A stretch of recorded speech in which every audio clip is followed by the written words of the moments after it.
अध्याय 4 दुर्वास मुनींची मेधावतीला भेट।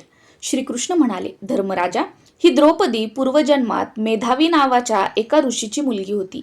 तिचे नाव मेधावती होते। मेधावतीच्या बाळपणीच तिची आई वारली। मग पित्याने तिचे पालनपोषण केले। मेधावती मोठी झाली। ती अत्यंत सुंदर, रूपवती तशीच गुणवतीही होती। ती अत्यंत हुशार असून तिच्या वडिलांनी तिला अनेक शास्त्रे शिकवली होती। लग्नाला योग्य झाल्यावर तिच्या मनात पतीबद्दल फार मोठी आशा निर्माण झाली।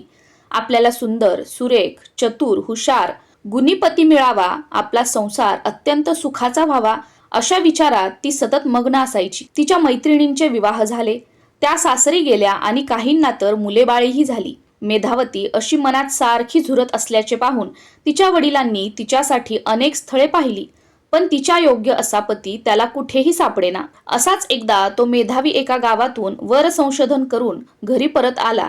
तोच रस्त्यातच त्याला एकाएकी भयंकर ताप चढला। घराजवळ येताच तो मूर्छित पडला। काय झाले कोणास ठाऊक, पण त्या आजारातच मेधावी ऋषी मरण पावला। मेधावतीला खूपच दुःख झाले। पित्याचे प्रेत मांडीवर घेऊन ती सारखी रडू लागली। मग लोकांनी येऊन तिचे सांत्वन केले। प्रथम माता गेली आणि आता पिताही गेला। मेधावती आता खऱ्या अर्थाने अनाथ झाली। घरकामात तिचे लक्ष लागेना, अन्नपाणी गोड लागेना, ती सुकून गेली। तिच्या विवाहाबद्दलही कोणीच काही विचार करेना।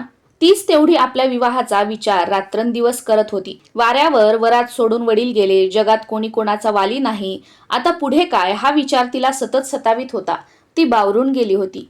एके दिवशी चमत्कार झाला। मेधावती अशीच गुंग होऊन बसली होती। तिच्या पुढे अकस्मात एक ऋषी येऊन उभे राहिले। ते दुर्वास मुनी, अतिरागीट, संतापी, शाप देणारे, नाही नाही त्याला छळणारे। त्यांची वाणी कधीही खोटी होणार नाही। सारे देव, ऋषीगण, गंधर्व त्यांना भीत असत। असे ते दुर्वास मुनी मेधावतीच्या समोर उभे होते। मेधावतीने त्यांना नमस्कार केला, आनंदाने त्यांचे स्वागत केले। तेव्हा दुर्वास मुनी तिला म्हणाले, बाळे, तू माझ्या मित्राची कन्या आहेस। मेधावी गेला, मलाही खूप वाईट वाटले, पण मृत्यू पुढे कोणाचा काहीच इलाज नाही। तूही आता ते दुःख विसरून तुझ्या पुढील आयुष्याचे कल्याण करून घे। मेधावती म्हणाली, मुनिवर्य, तुम्हीच आता माझे कल्याण होईल असा काही उपाय सांगा। मी भांबावून गेले आहे। माझा विवाह, सुखी संसार, जीवनाचे सार्थक।